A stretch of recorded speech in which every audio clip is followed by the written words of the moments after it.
Welcome to Academic Foundation Plus. My name is Amit Mishra. और मेरे प्यारे बच्चों, आज की क्लास स्टार्ट करने से पहले मैं उन सभी लोगों का धन्यवाद कहना चाहूँगा जिन्होंने आपके लिए अपना बहुमूल्य समय दिया। मेरे प्यारे बच्चों, पहले के टाइम में आप देखते होंगे कि टीचर्स अवेलेबल नहीं होते थे, उन तक हमें पहुँचना पड़ता था। पर आज आप देखते हैं कि आप जस्ट ऑन एक क्लिक टीचर तक पहुँच जाते हैं और टीचर्स आज आपके पास अवेलेबल हैं। पर जो सबसे बड़ा कन्फ्यूज़न होता है कि हम कहाँ पढ़ें। YouTube पर आप देखते हैं कि बहुत सारे ऐसे चैनल्स हैं जो आपको सच में बहुत अच्छा कंटेंट्स दे रहे हैं, पर होता क्या है कि हम एक जगह टिक कर नहीं पढ़ पाते क्योंकि हमारा कंसंट्रेशन लेवल एक जगह पर टिकता नहीं है। हम बार बार अपने आप को डाइवर्सिटी में घुमाते रहते हैं और सोचते हैं कि यहाँ से ये पढ़ ले, वहाँ से ये पढ़ ले। ऐसे में क्या होता है, हम कहीं पर भी 100% किसी भी चीज़ को ले नहीं पाते और कोई भी चीज़ हम सीख नहीं पाते। मेरे प्यारे बच्चों, हम सब में 4 तरीके की एनर्जीज होती हैं। ये चारों एनर्जी का अगर हमारे पास बैलेंस नहीं हुआ तो हम चीज़ें नहीं सीख सकते। जैसे कि जो हमारे पास पहली चीज़ है वो है फिजिकल एनर्जी। बी, जो दूसरी चीज़ है हमारे पास वो है मेंटल एनर्जी। तीसरी चीज़ जो हमारे पास है वो है इमोशनल एनर्जी। और जो चौथी चीज़ है हमारे पास वो है स्पिरिचुअल एनर्जी। मेरे प्यारे बच्चों, जब तक हमें इन चारों के ऊपर में बैलेंस नहीं होगा हम चीज़ें नहीं सीख सकते। इसका कहने का मतलब क्या है कि मान लीजिए आप फिजिकली बहुत स्ट्रांग हैं पर आप मेंटली वीक हैं, तो क्या आप चीज़ें 100% कॉन्सेंट्रेशन के साथ सीख पाएंगे? आप कुछ भी नहीं सीख सकते। ऐसे में क्या होगा कि जैसे आप मान सकते हैं कि आप अगर मेंटली स्ट्रांग हैं पर क्या है कि आप मान लीजिए फिजिकली वीक हैं, बीमार हैं, तो ऐसे कंडीशन में भी आप फुल कंसंट्रेशन के साथ चीज़ें नहीं सीख सकते। मेरे प्यारे बच्चों, जैसे ही अगर हम इन दोनों को बैलेंस कर लेते हैं तो तीसरी चीज़ हमारे पास इमोशन है। बच्चों, इमोशन जैसे कि आप गुस्से में हैं, मान लीजिए, क्या अगर आप गुस्से में होंगे तो क्या आप इन चीज़ों को सीख सकते हैं? क्या आप चाहे कितने भी फिजिकली स्ट्रांग हो, कितने भी मेंटली स्ट्रांग हो, पर आप ठीक से पढ़ नहीं सकते। तो बच्चों, इस पर भी कंट्रोल होना बहुत ज़रूरी है। चौथी चीज़ जो हमारे पास है वो है स्पिरिचुअल। बच्चों, ये स्पिरिचुअल क्या है कि हमारे साथ नेचर का कनेक्शन। जब तक हम अपने साथ नेचर को कनेक्ट नहीं करेंगे तब तक हमारे में ये तीनों ही चीज़ होने के बावजूद भी हम चीज़ें नहीं सीख सकते। कहने का मतलब है, आज आप देख रहे हैं कि पूरा विश्व एक बहुत बड़ी महामारी से जूझ रहा है क्योंकि हमने नेचर के साथ बहुत उसका दोहन किया है। जब तक हम नेचर के साथ नहीं चलेंगे, उसके अनुकूल नहीं ढलेंगे, उसके साथ एक सही व्यवहार नहीं करेंगे, तो चीज़ें हमारे साथ उसके विपरीत आज आप देख ही रहे हैं कि क्या क्या चीज़ें हो रही हैं। मेरे प्यारे बच्चों, तो ये जो चारों एनर्जीज हैं, इन पर जिसका बैलेंस नहीं होगा वो चीज़ें नहीं सीख सकता।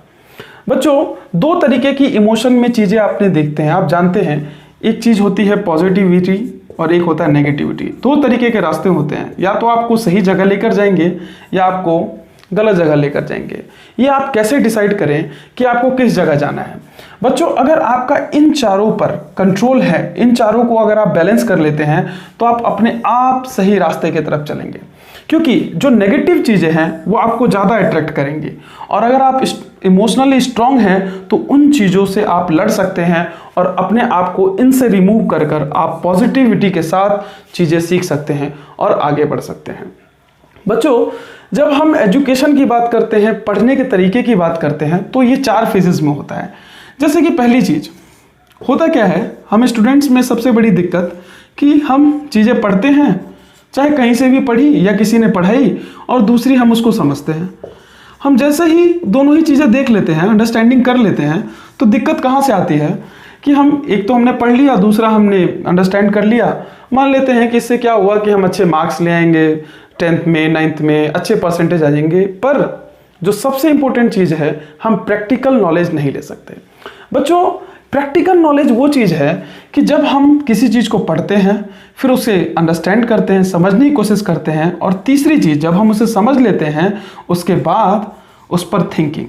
जब तक हम उस पर थिंकिंग नहीं करेंगे तब तक हमारे पास उसके लिए प्रैक्टिकल नॉलेज नहीं आएगी। बच्चों मैथ्स सिर्फ किताब का खेल नहीं है कि हमने किताब खोली और हमने फॉर्मूला सीखा और मैथ्स खत्म हो गया। बच्चों मैथ्स का प्रैक्टिकल यूज है। जब तक हम उसको प्रैक्टिकली अपने लाइफ में यूज नहीं करेंगे उसका कोई यूज नहीं होगा। आप भले कितने नंबर ले आए, 100 में से 100 ले आए, उससे कुछ भी फर्क नहीं पड़ने वाला। जैसे आप देखते हैं पिरामिड्स को, उसमें उनके वहां पे जिन्होंने इस पिरामिड्स को बनाया होगा, सोचिए उनका ज्योमेट्री कितना स्ट्रांग रहा होगा, कितना प्रैक्टिकल रहा होगा कि उन्होंने सिर्फ उसे किताबों पे फॉर्मूले पे नहीं सीखा, उन्होंने क्या किया, उसे अप्लाई किया।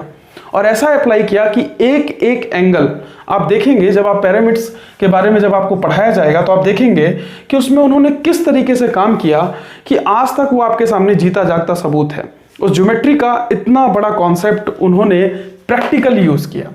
मेरे प्यारे बच्चों, तो हमारे लिए जो सबसे इंपॉर्टेंट चीज है कि पढ़ने तक हमें सीमित नहीं रहना है, मैथ्स के अंदर में उसे प्रैक्टिकली रखना है। जैसे ही हम उसको प्रैक्टिकल करना शुरू करेंगे, देखेंगे कि इसका प्रैक्टिकल यूज क्या है, तो हमें खुद ही समझ में आने लगेगा कि ये सारी चीजें किस तरीके से हमारे लाइफ में अप्लाई होती हैं, किस तरीके से ये सारी चीजें चलती हैं। और जैसे ही आपको ये सारी चीजें पता लगेंगी तो आप कुछ भी चीज आपको रिवीजन करने की जरूरत नहीं रहेगी, क्योंकि आपको पता होगा कि इसका प्रैक्टिकल यूज क्या है। तो आप हर एक चीज बहुत अच्छे से लेंगे। मेरे प्यारे बच्चों, तो चलिए आज की क्लास हम स्टार्ट करते हैं। आज की क्लास में हम ज्योमेट्री के लाइंस और एंगल का आखिरी कॉन्सेप्ट पढ़ेंगे। इस कॉन्सेप्ट में हम ट्रांसवर्सल लाइन को पढ़ेंगे। बच्चों इससे पहले हमने वर्टिकल लाइन तक पढ़ लिया था।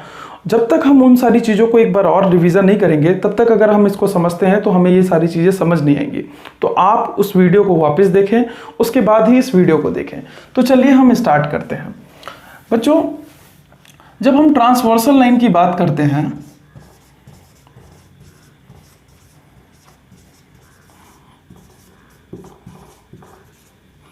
ट्रांसवर्सल लाइन होता क्या है? बच्चों जब कोई दो लाइन, मैंने क्या कहा, कोई दो लाइन, मैंने इसे L1 मान लिया और इसे मैंने L2 मान लिया, इसे जब कोई तीसरी लाइन कट करती है, थर्ड लाइन T मान लिया, जब कट करती है दो अलग अलग पोजीशन पे, तो ये 8 एंगल बनाती है। मैंने क्या बोला कि जब कोई भी दो लाइन को तीसरी लाइन कट करती है अलग अलग पॉइंट्स पर, डिस्टिंक्ट पॉइंट पर, तो वो 8 एंगल क्रिएट करती है। जैसे 1 2 3 4 5 6 7 8, दैट इज 8 एंगल्स। सिर्फ यही नहीं, अगर मैं चाहूं तो मैं इस लाइन को थोड़ा और आगे बढ़ाता हूं और मैंने क्या किया, एक और लाइन ड्रॉ कर दिया। मैं देख रहा हूं कि इस तीनों लाइन को एक लाइन कट कर रही है अलग अलग पॉइंट पर। तो अभी 8 एंगल्स बन रहे थे, अब हम देखेंगे कि ये 12 एंगल्स बन रहे हैं। मतलब एक बात हमने सीखी कि ट्रांसवर्सल लाइन होता क्या है कि जब भी कोई लाइन 2 या 3 लाइन या 4 लाइन को कट करती है अलग अलग पॉइंट्स पर, तो वहां पर वो उसी हिसाब से एंगल्स बनाती है। अगर 3 है तो 12, 2 है तो 8। मेरे प्यारे बच्चों, तो जैसे ही हमने इस बात को जान लिया, तो चलिए अब हम इसके कुछ कॉन्सेप्ट्स को देखते हैं। हमने दो लाइंस को ड्रॉ किया, यहां हम देख रहे हैं, जैसे ही हमने दो लाइंस को ड्रॉ किया, और जानबूझकर मैं इसे पैरेलल ड्रॉ नहीं कर रहा हूं।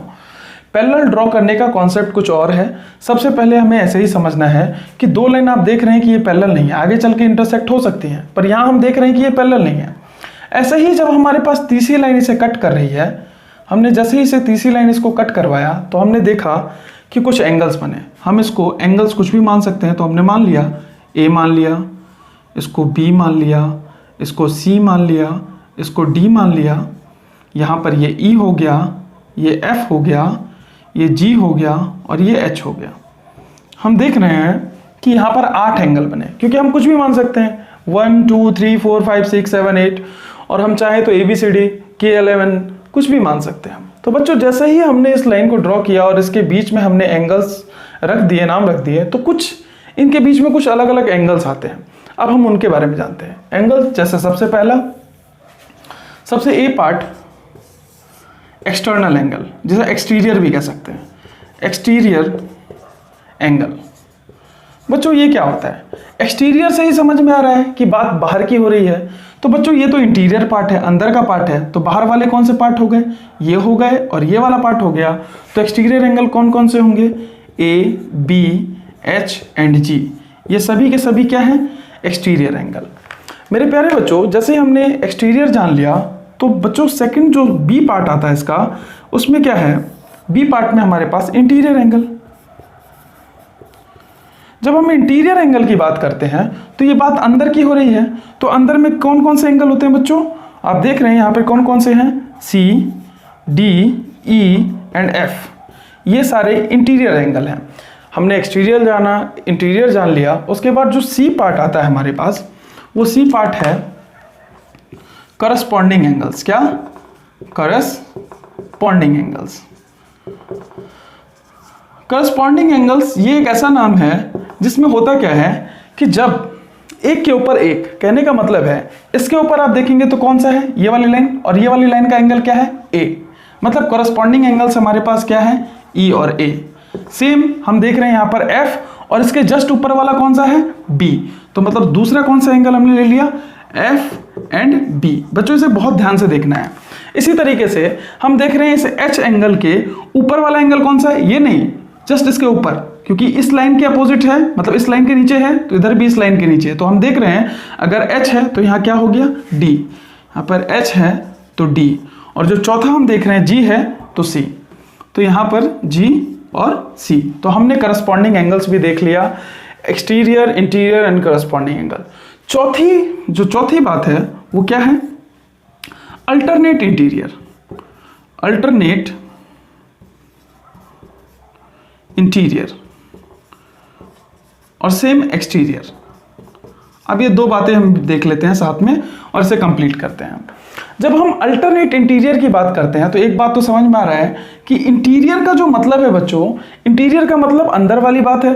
तो जब ये अंदर वाली चीज है तो अंदर में क्या क्या है, अल्टरनेट की बात है। एक तो इंटीरियर तो है ही, साथ में अल्टरनेट, तो अल्टरनेट कौन से हो गए, ये दोनों और ये दोनों। तो यहां पर हम डी और ई, और दूसरा कौन सा alternate, C and F, C and F, alternate भी है और इंटीरियर भी है। सेम इसी तरीके से एक्सटीरियर होता है, अल्टरनेट एक्सटीरियर। बच्चों जब हम अल्टरनेट एक्सटीरियर की बात करते हैं तो सबसे पहले बात, एक्सटीरियर का मतलब क्या होता है, बाहर वाला। जैसे हमने बाहर वाला देखा तो ये बाहर का है, और बाहर का है तो साथ में अल्टरनेट भी है, तो अल्टरनेट मतलब अलग अलग में होगा। तो यहाँ पर हम देख रहे हैं बी एंड जी और ए और एच, मतलब यहाँ पे हमने क्या देखा, बी और जी अल्टरनेट एक्सटीरियर है, और ए और जी, सॉरी ए और एच ये एक्सटीरियर एंगल हो गया, मतलब अल्टरनेट एक्सटीरियर एंगल। बच्चों जब हमने ट्रांसवर्सल में इतनी बातें जान ली, अब हम इसका रियल वेज में पढ़ेंगे कि रियल में इसका यूज किस तरीके से है और किस तरीके से इसका आगे हम यूज करते हैं। बच्चों हम देख रहे हैं कि जैसे ही हमने दो पैरेलल लाइंस ड्रॉ की, इस बात को ठीक से समझना है कि हमने क्या किया, दो पैरेलल लाइंस, मतलब एक हमने m माना और दूसरा हमने n माना। तो हमने क्या किया, हमने mn दो पैरेलल लाइंस, एक पैरेलल लाइन हमने ड्रॉ की। हमने देखा जैसे ही हमने इस पैरेलल लाइन को ड्रॉ किया और इसके सामने मैंने एक क्या किया, एक ट्रांसवर्सल लाइन खींच दी। मैंने जैसे ही एक ट्रांसवर्सल लाइन खींची तो यहाँ पर 8 एंगल वापस बने, और हमने इसको क्या माना, इसको हमने 1, इसको 2, 3, 4, 5, 6, 7, 8। हमने क्या देखा कि हमने जैसे ही इसको 8 एंगल माना तो अब हुआ क्या, हम देख रहे हैं कि वर्टिकल, सबसे पहली चीज नंबर 1 हम ए पार्ट में देख रहे हैं वर्टिकली अपोजिट, वर्टिकली अपोजिट।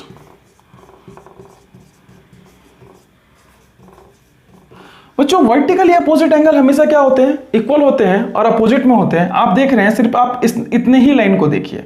अगर मैं पहला वाला पार्ट उठाकर यहां रख दूं तो मैंने क्या देखा कि एक लाइन ऐसी थी, दूसरी लाइन ऐसे कट रही थी, तो ऐसे में ये वाला एंगल एक दूसरे के बराबर और ये वाला एंगल इस एंगल के बराबर। तो हमने देखा ये वाला वर्टिकली होने के कारण एंगल 1 और एंगल 3 एक दूसरे के बराबर है, एंगल 1 एंड एंगल 3 एक दूसरे के बराबर हैं। सेम ऐसा ही एंगल 2 एंड एंगल 4 एक दूसरे के बराबर हैं। सेम यहां देख रहे हैं हम, अगर मैं दूसरी लाइन की बात करूं तो दूसरी लाइन में भी ऐसा ही हो रहा है। इस लाइन को अगर मैं छोड़ दूं तो मैं देख रहा हूं इसके अपोजिट में ये है, क्योंकि दो लाइन जब एक दूसरे को कट करती है तो वर्टिकली में हमने जाना था जब दो लाइन एक दूसरे को कट करती है तो ये आपस में अपोजिट वाले एंगल्स हमेशा इक्वल हो जाते हैं। तो हम सेम हेयर हम देख रहे हैं यहाँ पर 7 और 5 एक दूसरे के अपोजिट हो गए। 5 एंगल 5 और एंगल 7 इक्वल है, और सेम एंगल 6 और एंगल 8 इक्वल है। बच्चों तो हमने यहां से एक बात जानी कि जब भी दो पैरेलल लाइंस को, जब दो पैरेलल लाइन जिसका डिस्टेंस हमेशा सेम होता है, मैंने आपको बताया था कि ये कभी इंटरसेक्ट नहीं करेंगी, इसको जब तीसरी लाइन कट करती है तो ये वाला एंगल इसके अपोजिट मतलब इसके बराबर होता है, और ये वाला एंगल इसके बराबर होता है, सेम ये वाला एंगल इसके बराबर होता है, और ये वाला एंगल इसके बराबर होता है। तो मैंने ये बात देख लिया, यहीं पर हमने इसे प्रूव कर लिया, समझ लिया कि ये वाला एंगल इसके बराबर, सेम दिस एंगल इसके बराबर। तो बच्चों जब हमने इतनी बात जान ली तो हमारे पास बी पार्ट आता है, दैट इज करस्पॉन्डिंग एंगल्स। क्या आता है? करस्पॉन्डिंग। किसके बारे में पढ़ रहे हैं हम ये पैरेलल लाइंस के बारे में पढ़ रहे हैं। पैरेलल लाइंस को जब एक तीसरी लाइन कट करती है उसमें हम देख रहे हैं। तो करस्पॉन्डिंग एंगल्स, बच्चों ये क्या होता है करस्पॉन्डिंग एंगल्स? हम देख रहे हैं कि यहां पर मैंने क्या बताया, एक के ऊपर में एक। करस्पॉन्डिंग का मतलब होता है एक के ऊपर जस्ट एक। तो यहां पर हम देख रहे हैं 5 और 1। जब भी दो पैरेलल लाइंस एक दूसरे को कट करती है तो करस्पॉन्डिंग एंगल्स हमेशा इक्वल होते हैं। तो मैंने क्या कहा, एंगल 1 और एंगल 5 एक दूसरे के अपोजिट हैं। सेम देख रहे हैं 2 और 6, यहां पर सेम 2 एंड 6 आपस में एक दूसरे के इक्वल हैं। सेम 3 एंड 7 और 4 एंड 8 एक दूसरे के इक्वल हैं। Angle 3 and 7 and last one is 4 and 8 एक दूसरे के इक्वल हैं। तो मेरे प्यारे बच्चों हमने अभी दो बातें जानी कि वर्टिकल अपोजिट एंगल और दूसरा हमने क्या जाना, करस्पॉन्डिंग एंगल्स। चलिए तो हम आगे बढ़ते हैं।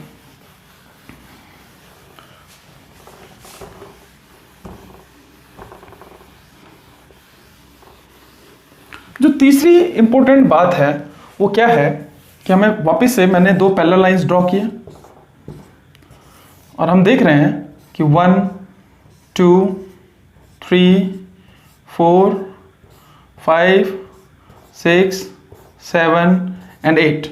हमने क्या किया, एक वर्टिकल हमने क्या किया कि हमने एक पैरेलल लाइन लिया और उसको एक ट्रांसवर्सल लाइन कट कर रही है। हम देख रहे हैं जैसे कि हमने वर्टिकल देख लिया और दूसरा हमने करस्पॉन्डिंग देख लिया, तो तीसरा चीज आता है C part is alternate interior. क्या आता है? Alternate interior angle. बच्चों जब दो पैरेलल लाइंस को एक तीसरी लाइन कट करती है तो अल्टरनेट इंटीरियर एंगल्स भी इक्वल होते हैं। तो सबसे पहली बात इंटीरियर की बात कर रहे हैं, इंटीरियर मतलब ये अंदर वाला पार्ट जो है इसमें, और अल्टरनेट की बात कर रहे हैं तो ये वाला पार्ट हो गया। तो इसमें अल्टरनेट इंटीरियर एंगल्स भी इक्वल होंगे। तो मतलब एंगल 4 इज इक्वल एंगल 5, इसी तरीके से angle 3 is equal to angle 6। मेरे प्यारे बच्चों मैंने ये भी देख लिया कि अल्टरनेट इंटीरियर एंगल भी इक्वल होगा। सिर्फ ये जब भी हो सकता है जब दो पैरेलल लाइंस को एक तीसरी लाइन कट करती है। चौथी बात, इसी तरीके से हम देखते हैं अल्टरनेट एक्सटीरियर एंगल। मेरे प्यारे बच्चों जब हम अल्टरनेट एक्सटीरियर एंगल की बात करते हैं तो अल्टरनेट एक्सटीरियर कहां पे है? ये एक तो एक्सटीरियर मतलब बाहर वाला पार्ट, तो ये बाहर वाला पार्ट है, और अल्टरनेट क्या हो गया 2 एंड 8 एंड 1 एंड 7। तो यहां देख रहे हैं एंगल 2 इक्वल है एंगल 8 के, और angle 1 is equal to angle 7। मैं इन सभी को आपको प्रूफ करके बताऊंगा कि ये कैसे इक्वल हो रहे हैं।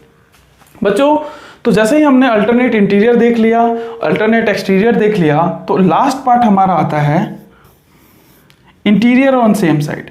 क्या आता है? Interior on same side. बच्चों जब हम बात करते हैं इंटीरियर ऑन सेम साइड की, तो इंटीरियर का मतलब ही है कि अंदर की बात है। यहाँ पर ये इस वाले एंगल में अंदर की बात चल रही है। तो यहाँ पर हम देख रहे हैं कि इंटीरियर तो है लेकिन सेम साइड। जब हम सेम साइड की बात करते हैं, ये वाला part that is this one and this one, हम देख रहे हैं कि जब ऐसा होगा तो हमेशा ये आपस में 180 डिग्री का एंगल बनाएंगे। मतलब angle 3 that is equal to, मैं इसे ऊपर थोड़ा कर देता हूं ताकि आप ज़्यादा अच्छे से इसे समझ पाएंगे। तो हम डी पार्ट में देख रहे थे कि इंटीरियर ऑन सेम साइड।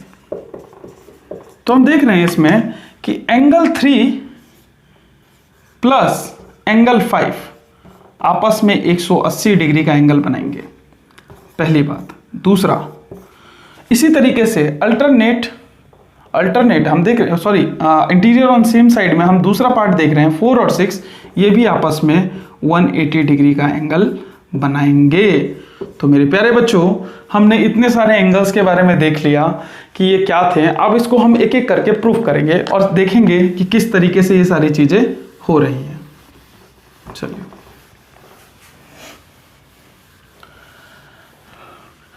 हम देख रहे हैं कि जैसे ही हमने 2 पैरेलल लाइंस ड्रॉ किए तो हमने क्या क्या चीजें सीखी। अब उसको हम एक बार सम अप करते हैं।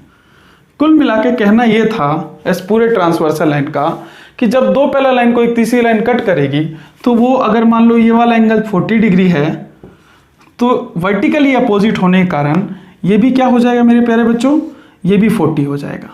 यहां तक हमने सीख लिया। ऐसा क्यों हुआ? क्योंकि ये वर्टिकली अपोजिट एंगल है। दूसरी बात, आप जानते हैं कि किसी भी लाइन को अगर मैं इस लाइन को यहां से हटा दूं तो आप देख रहे हैं कि ये लाइन एक सीधी लाइन, यहां पर एक सीधी लाइन है जिसको एक लाइन कट कर रही है। तो अगर ये वाला पार्ट 40 डिग्री है तो बचा हुआ पार्ट कितना होगा? क्योंकि ये टोटल मिला के 180, तो ये बचा हुआ पार्ट कितना हो गया मेरे प्यारे बच्चों? ये बचा हुआ पार्ट हो गया 140। अगर ये 40 डिग्री का एंगल है तो ये भी 40 डिग्री, क्योंकि वर्टिकली अपोजिट। सेम अगर ये भी 140 डिग्री का एंगल है तो यहां पर भी क्या हो जाएगा? 140 डिग्री का एंगल हो जाएगा। अब देखिए, ऊपर भी 180, नीचे भी 180, अगर हमने पूरा गोल घूम गए तो कितना हो गया? 360। मेरे प्यारे बच्चों, अब हम आगे चलते हैं। अब हम देखते हैं करस्पॉन्डिंग एंगल्स। हम देख रहे हैं कि अगर ये 40 है तो इसके नीचे वाला जो यहाँ वाला एंगल होगा वो भी कितना होगा? सेम, वो भी यहाँ पे कितना होगा? ये 40 डिग्री होगा। ये क्योंकि हमारा करस्पॉन्डिंग एंगल्स है। सेम ये वाला और ये वाला करस्पॉन्डिंग है। तो हम देख रहे हैं कि अगर ये वाला पार्ट 140 डिग्री है तो सेम ये भी 140 डिग्री होगा, क्योंकि करस्पॉन्डिंग एंगल्स इक्वल होते हैं। करस्पॉन्डिंग एंगल्स इक्वल होते हैं, सेम करस्पॉन्डिंग एंगल्स इक्वल होते हैं। तो यहाँ पर भी ये क्या हो जाएगा? 40 हो जाएगा। और यहाँ पे भी करस्पॉन्डिंग एंगल्स इक्वल होते हैं तो ये भी कितना हो जाएगा? 140 हो जाएगा। यहाँ तक भी हमने देख लिया। तो हमने क्या क्या सीखा अभी तक? कि वर्टिकली अपोजिट एंगल देखा, अल्टरनेट इंटीरियर एंगल देखा, क्योंकि हम इसको m मान लेते हैं, इसको n मान लेते हैं, इसको t मान लेते हैं। तो हमने देखा इस पॉइंट पर जो ये वाला पार्ट था, मतलब एक काम करते हैं, इसको हम कुछ पॉइंट मान लेते हैं ताकि और ज़्यादा अच्छे से हम इसको समझ सकते हैं। हम इसको P, Q, O, M नहीं, हाँ, इसे हम S मान लेते हैं। इस पॉइंट को हम मान लेते हैं A, B, C और इस पॉइंट को हम D मान लेते हैं। अब आप देखिए, मैंने क्या कहा कि एंगल POM, मतलब एंगल POM, क्योंकि आपको पता है, मैंने आपको सिखाया था कि P और M ये रेज हैं और उनके बीच का एंगल O यही गिना जाता है। तो O एंगल यहां पर कितना दिखा रहा है? 40 डिग्री। तो सेम ये किसके बराबर है? QOD के। क्या? QOD, मतलब ये एंगल किसके बराबर है? QOD के। ऐसा क्यों हुआ? क्योंकि दोनों ही एक दूसरे में कौन से एंगल है? Vertically opposite angle. तो एक ये बातें हमने जान ली। सेम हमने दूसरी बातें ये जानी कि अल्टरनेट इंटीरियर। बच्चों, जब हम अल्टरनेट इंटीरियर की बात कर रहे हैं तो यहाँ पर कौन कौन से एंगल अल्टरनेट इंटीरियर हैं? यहाँ हम देख रहे हैं QOD। मैंने क्या कहा? एंगल QOD हमारे पास 40 डिग्री है। सेम NDO, मैंने क्या कहा? दूसरा NDO, ये भी कितना है? 40 डिग्री, क्योंकि ये आपस में कौन से एंगल है? Alternate interior. क्या है ये? Alternate interior angle. बच्चों, इसी तरीके से आगे के और भी एंगल्स हैं, करस्पॉन्डिंग एंगल्स देखा। तो हमने इसमें बहुत सारी चीज़ें ये सीखी। जो सबसे इंपॉर्टेंट चीज़ थी कि देखो alternate on same side 180 degree हमने वहाँ पढ़ा। आप इन दोनों को सम करो, आपको ये 180 ही मिलेगा। सेम अगर आप यहाँ भी सम करोगे तो ये भी 180 ही मिलेगा। तो मेरे प्यारे बच्चों, हमने इसी तरह से ट्रांसवर्सल लाइन को समझ लिया। अब हम इसके कुछ और बारीकी वाली चीज़ों को देखते हैं ताकि और इसे अच्छे से हम समझ सकें।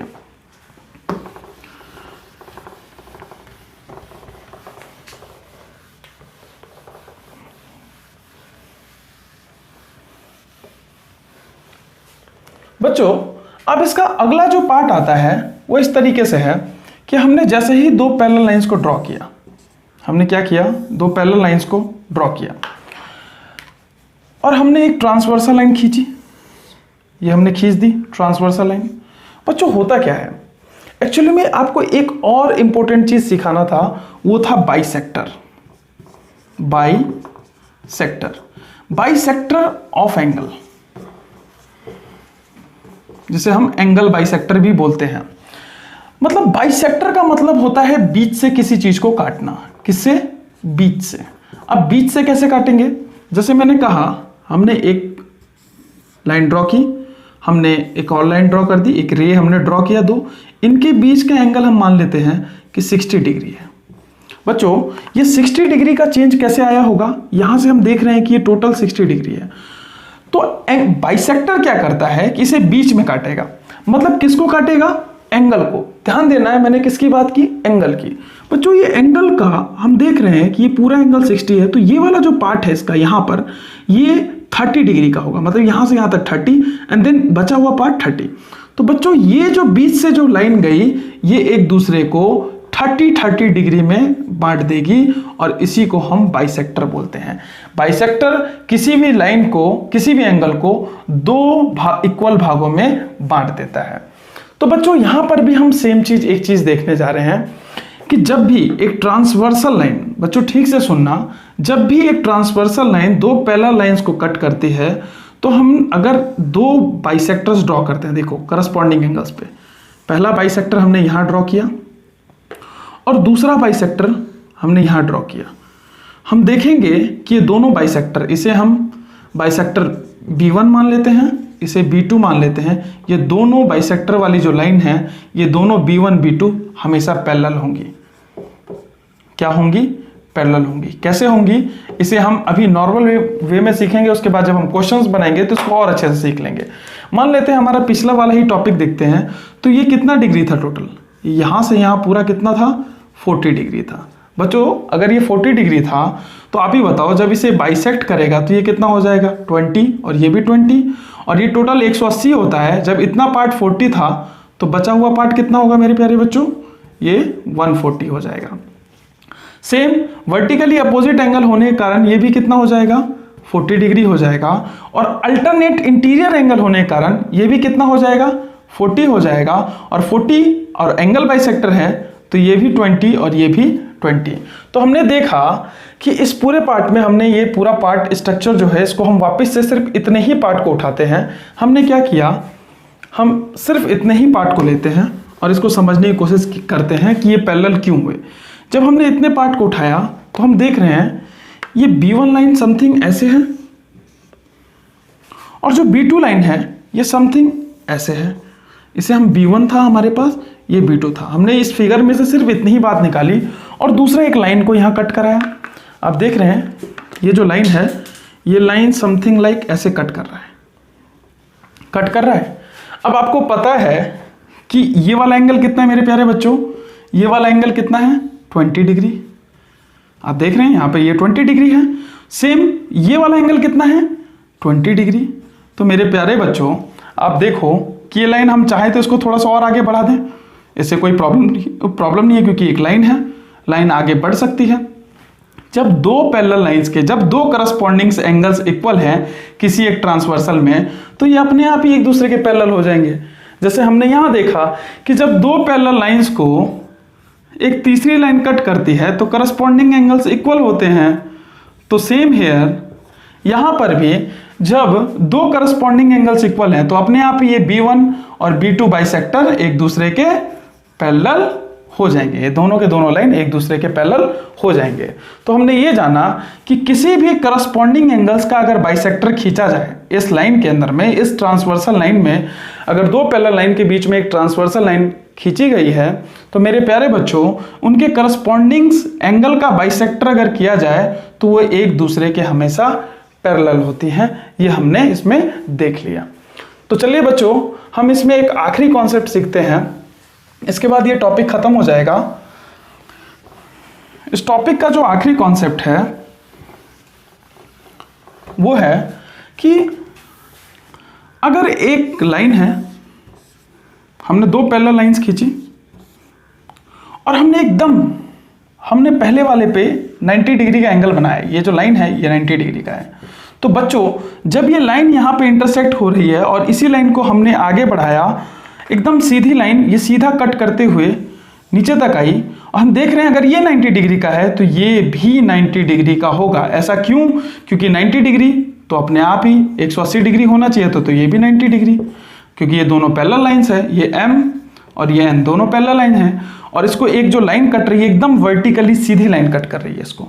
तो हम देख रहे हैं कि ये राइट एंगल है तो 90 डिग्री ये भी होगा, 90 डिग्री ये भी होगा, तो ये भी कितना हो जाएगा, वर्टिकल अपोजिट होने के कारण 90 डिग्री। और अगर 90 डिग्री है तो अल्टरनेट इंटीरियर होने के कारण ये भी कितना हो जाएगा, 90 डिग्री। तो मेरे प्यारे बच्चों इसी के साथ हमने ये आखिरी कॉन्सेप्ट भी सीख लिया कि मान लीजिए अगर 4-5 पैरेलल लाइंस हैं और उसको सीधी एक वर्टिकल अपोजिट लाइन कट कर रही है, अगर ये 90 डिग्री का एंगल बना रही है तो बाकी के सारे एंगल 90 डिग्री होंगे, ये भी होंगे, ये भी होंगे, ये भी, सारे के सारे एंगल्स 90 डिग्री के होंगे।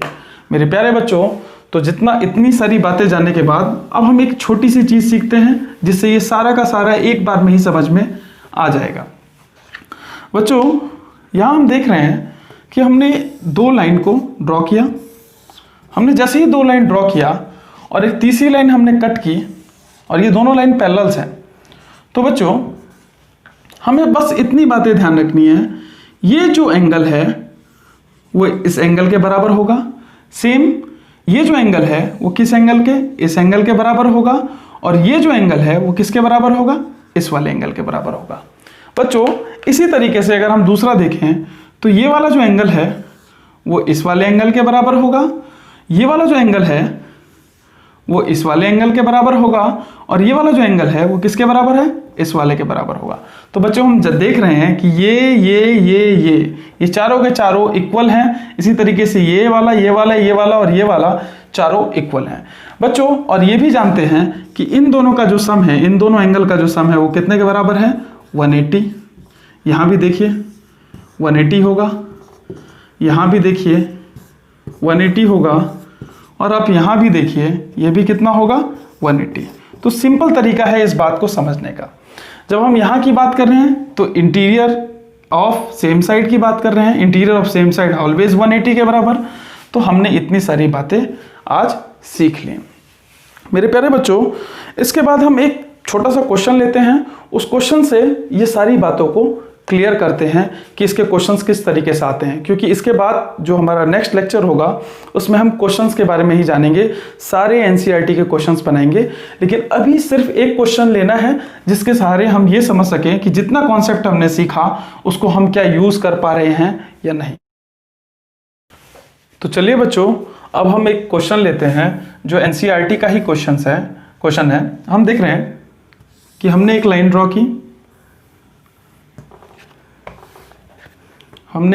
ड्रॉ की, और ये लाइन समथिंग ऐसे है और सेकंड इज ऐसे लाइन हेयर। अब हम देख रहे हैं ये जो एंगल दिया हुआ है ये 110 डिग्री दिया हुआ है, और ये जो एंगल दिया हुआ है वो 130 दिया हुआ है। अब हमसे कह रहा है कि आप इस एंगल को बताइए ये एंगल कितना डिग्री का होगा। मेरे प्यारे बच्चों लाइन के बारे में हमने एक बात जानी थी कि लाइन कभी स्टॉप नहीं होती, हम लाइन को आगे पीछे कर सकते हैं। तो हमें पता है ऐसे क्वेश्चन को सॉल्व करने के लिए हम क्या करेंगे कि हम देख रहे हैं कि ये जो लाइन है क्या हम इसको एकदम सीधा कर सकते हैं। हमने क्या किया, इसको एकदम सीधा कर दिया। जैसे ही एकदम हमने सीधा किया इसको, तो हम देख रहे हैं कि बच्चों यहां पर सिर्फ इतने ही पार्ट को देखो, तो ये पार्ट कैसा दिख रहा है, एक लाइन ऐसी है, दूसरी लाइन ऐसी है, और इसे एक लाइन कट कर रही है, ऐसे कट कर रही है। बच्चों जब ये लाइन कट कर रही है, तो अगर हम थोड़ा सा इसको और यहां से आगे बढ़ा दें, तो हम देख रहे हैं कि दो पैरेलल लाइंस को एक तीसरी लाइन कट कर रही है। तो जो ये एंगल होगा, ये कितना होगा, क्योंकि हमने जाना था interior angle on same side क्या होगा कि अगर ये 130 डिग्री है तो इन दोनों का सम कितना होना चाहिए, 180 डिग्री। कितना होना चाहिए, 180 डिग्री। तो अगर ये 130 डिग्री है तो बचा हुआ कितना हो गया, 130 अगर 80 में से चला गया तो कितना बचा, 50 डिग्री। तो हमें ये पता लगा कि ये वाला एंगल कितना हो गया, 50 डिग्री। चलिए ये तो पता लग गया अब हमें। अब हम आगे चलते हैं। बच्चों जब हमने इतनी बात जान ली, तो हम ये भी कह सकते हैं कि हमने एक और लाइन, इसी के जस्ट एक और पैरेलल लाइन हमने ड्रॉ की। हम देख रहे हैं हमने क्या किया, जानबूझकर, जबकि ये क्वेश्चन के अंदर नहीं था, हमने खुद से इमेजिन किया और हमने क्या किया कि हमने एक और लाइन ड्रॉ कर दिया। जैसे ही हमने एक और लाइन ड्रॉ किया, तो बच्चों ये तो हमारे पास पहली ए फिगर थी। फिगर बी में देखेंगे हम कि हम सिर्फ इस पार्ट को लेते हैं, सिर्फ इस वाले पार्ट को। यहां पर हम देख रहे हैं ये एंगल है और इतने ही पार्ट को लेते हैं, इसको हम भूल जाते हैं। तो कुछ कैसा लाइन होगा, ये समथिंग ऐसा था, और ये लाइन ऐसे ड्रॉ हो रही है। दूसरी कौन सी है, ये वाली लाइन ऐसे ड्रॉ हो रही है, और यहां पर कितना है, ये 50 डिग्री है। कितना है मेरे प्यारे बच्चों, ये देख रहे हैं ये 50 डिग्री है। तो बच्चों आप ही बताओ, अगर ये 50 डिग्री है तो ये कितना होगा, करस्पॉन्डिंग एंगल्स के हिसाब से अगर ये 50 डिग्री है, अगर दोनों लाइन पैरेलल है, तो ये भी कितना डिग्री होगा, 50 डिग्री होगा। तो मेरे प्यारे बच्चों हमने ये भी निकाल लिया कि ये एंगल कितना डिग्री हो गया, ये 50 डिग्री हो गया। सेम चीज अब हम फिगर नंबर 3 पे चलते हैं, सी पार्ट पे। तो सी पार्ट पे हम देख रहे हैं, सी पार्ट पे हमने क्या किया, इस वाले लाइन को उठाया। तो हम देख रहे हैं एक लाइन सीधी थी और दूसरी एक इस तरीके से लाइन आ रही है, और ये लाइन ऐसे है, और ये वाला कितना है मेरे प्यारे बच्चों, 110 डिग्री। बच्चों हम चाहें तो थोड़ा सा और इसको आगे बढ़ा दें। जैसे ही हमने इसको थोड़ा और आगे बढ़ा दिया, तो हम देख रहे हैं दो पैरेलल लाइन को एक लाइन कट कर रही है। जैसे ही दो पैरेलल लाइन को एक लाइन कट कर रही है, तो आपस में अगर ये वो 110 डिग्री है, तो ये कितना हो जाएगा, क्योंकि दोनों का सम मिला के कितना होना चाहिए, 180 डिग्री। तो ये कितना हो गया, 70 डिग्री। तो मेरे प्यारे बच्चों ये कितना हो गया पार्ट, 70 डिग्री। तो बच्चों हमने 3 फिगर बनाए इसको जानने के लिए, क्योंकि कल जब मैं इसके क्वेश्चंस कराऊंगा तो इसको बहुत डिटेल में जिस तरीके से स्टेप बाय स्टेप सिखाऊंगा कि कैसे हम एनसीईआरटी के क्वेश्चंस को करते हैं, ताकि सॉल्यूशन में इम्पल्स का क्या यूज़ होता है, एरोज का क्या यूज़ होता है, इक्वल टू का क्या यूज़ होता है, ये सारी चीज़ें कल जब हम क्वेश्चंस करेंगे उसमें एक एक चीज़ को सीखेंगे, ताकि एनसीईआरटी का हर स्टेप बाय स्टेप हम उसे समझ पाएँ। पर अभी सिर्फ हम समझ रहे हैं कि इस क्वेश्चन को हम कैसे कर सकते थे, बस वही सारी चीज़ें देख रहे हैं। तो हमने देखा कि ये पार्ट भी हमने निकाल लिया 50 डिग्री, ये निकाल लिया 70। तो आपको पता है टोटल का सम कितना होता है, एक पूरे ही पार्ट का यहाँ से लेके ये पूरा सम कितना होता है, 180 डिग्री। तो अगर ये 70 डिग्री है plus s degree plus 50 degree, तो टोटल सम कितना होता है, 180 डिग्री। तो मेरे प्यारे बच्चों 70 प्लस 50 हो गया 120, और 120 डिग्री उधर जाके माइनस हो जाएगा, तो 180 में से 120 डिग्री चला गया, तो मेरे प्यारे बच्चों कितना बच गया, 60 डिग्री। और यही हमारा आंसर था। मेरे प्यारे बच्चों ये मैंने सिर्फ आपको एक करने का तरीका बताया, पर कल जब मैं इसे कराऊंगा तो एक एक एंगल के बारे में बताऊंगा, क्यों हमने ऐसा लिया था, हम ऐसा कैसे कर पाए। बच्चों ट्रांसवर्सल लाइन की एक सबसे खास बात होती है कि हम उसे आगे पीछे कुछ भी कर सकते हैं। जैसे कहने का मतलब क्या है मेरा, कि जैसे आप देख रहे हैं कि हमारे पास ये एक लाइन है, दो पैरेलल लाइन है, हम चाहें, हमने एक लाइन तीसरी ड्रॉ की, हम चाहें तो इस लाइन को यहां से हटा दें, ऐसे कुछ लाइन बना दें, तो हम अपने तरफ से कुछ भी कर सकते हैं, लेकिन हमें कुछ भी एक्सटर्नल चेंज नहीं कर सकते। जैसे मैंने कहा हम इसको ऐसे बना सकते हैं, लाइन को ही हम सीधा कर सकते हैं, और बाकी चीज़ें कुछ नहीं कर सकते, हम इसमें कुछ एक्स्ट्रा नहीं जोड़ सकते। हाँ ऐसा कर सकते हैं, इसी के सेम पैरेलल में एक और लाइन ड्रॉ कर दें, तो जो एंगल ये होगा वही एंगल ये होगा, जो एंगल ये होगा यही होगा, सेम जो एंगल ये वाला होगा वही ये होगा। क्योंकि अभी हमने सीखा कि कोई भी एक 3 पैरेलल ले लें या 4 पैरेलल ले लें, उसमें अगर एक ट्रांसवर्सल लाइन खींच दी गई तो जो एंगल ये बनाएगा करस्पॉन्डिंग एंगल्स वही ये भी होगा, ये भी होगा और ये भी होगा। इसी तरीके से ये भी एंगल इक्वल होगा इसके, ये एंगल इसके और ये एंगल इसके। तो ये सारी चीज़ें इसी के साथ हमने सीख ली। मेरे प्यारे बच्चों, आज की क्लास हमारी लाइंस और एंगल के कॉन्सेप्ट क्लास कवर खत्म होता है और इसके बाद अब हम इसके प्रैक्टिस करेंगे क्वेश्चंस को और स्टेप बाय स्टेप सीखेंगे कि इसके क्वेश्चंस को हम कैसे करेंगे। आज के लिए इतना ही, धन्यवाद।